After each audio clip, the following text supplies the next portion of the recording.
નમસ્કાર. હું ત્વરા મહેતા, સ્વર્ગીય મુરબ્બી જ્યોત્સના બુચની દોહિત્રી. આજે એમને મનથી યાદ કરીને એમને શ્રદ્ધાંજલિ રૂપ એમના સ્મરણ સંગ્રહ કલમની કેડી અને યાદોની દાબડીમાંથી સ્વરચિત સંભાળનું રજૂ કરી રહી છું. લેખનું નામ છે નાની કુલ. વડોદરા શહેરમાં આવેલું એક ઘર, અને ઘરનું બારણું ખુલતાં જ દેખાય એક રાજસી હિંચકો, અને એ હિંચકા ઉપર બેઠેલા જાજરમાન નાગરાણી, અમારા નાની કુલ જ્યોત્સનાબેન. ચહેરા પર રમતિયાળ સ્મિત, આંખોમાં ચમક અને હૂંફાળો આવકાર. જ્યોત્સનાબેનને યાદ કરવા એટલે આપણા બાળપણમાં ડોક્યું કરવું, જે એમના સહજ, નિખાલસ, પ્રેમાળ અને શિસ્તપ્રિય સ્વભાવના કારણે મસ્તી, મજા અને સાચી કેળવણીથી ખીલી ઉઠ્યું હતું. જ્યોત્સના બેનના ઘરે જતાં જ જાણે એક જુદી જ દુનિયામાં પહોંચી ગયાની અનુભૂતિ થતી, જ્યાં નાની નાની ઘણી બધી ખુશીઓથી મન છલકાઈ આવતું. ચોકલેટ, આઈસ્ક્રીમ, પેપ્સી-કોલા, કેળાની વેફર્સની ઉજાણી.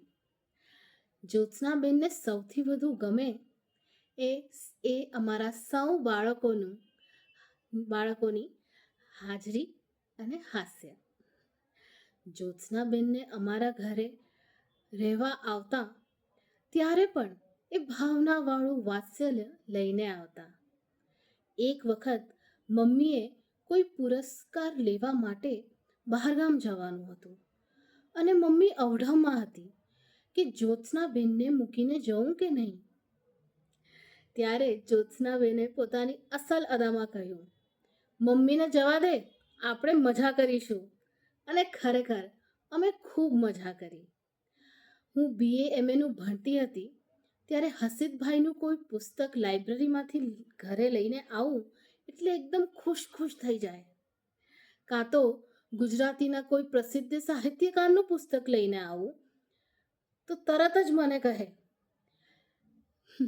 હું એમને મળી છું, એ આપણા ઘરે પણ આવતા હતા. દર્શકની ઝેર તો પીધા છે જાણી જાણી વાંચવાનું ખાસ યાદ આવે છે, કારણ કે એ અમે સાથે મળીને વાંચી હતી. એના થોડા અંશો, એ પણ એક જ પુસ્તકમાંથી. જ્યોત્સનાબેનની અંતિમ યાત્રા સમયે તેમને જોઈને મને રસ્કિન બોન્ડે લખેલું યાદ આવ્યું. જ્યોત્સનાબેનનું અવસાન તો શક્ય જ નથી. તે ડાળ પરથી પાંદડાની જેમ બસ ખરી ગયા.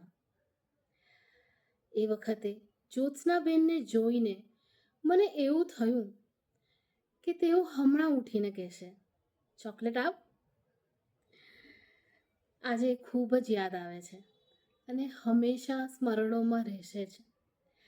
એમને ખૂબ ખૂબ સાદર, શુભમય અને ત્વરા તરફથી પ્રણામ.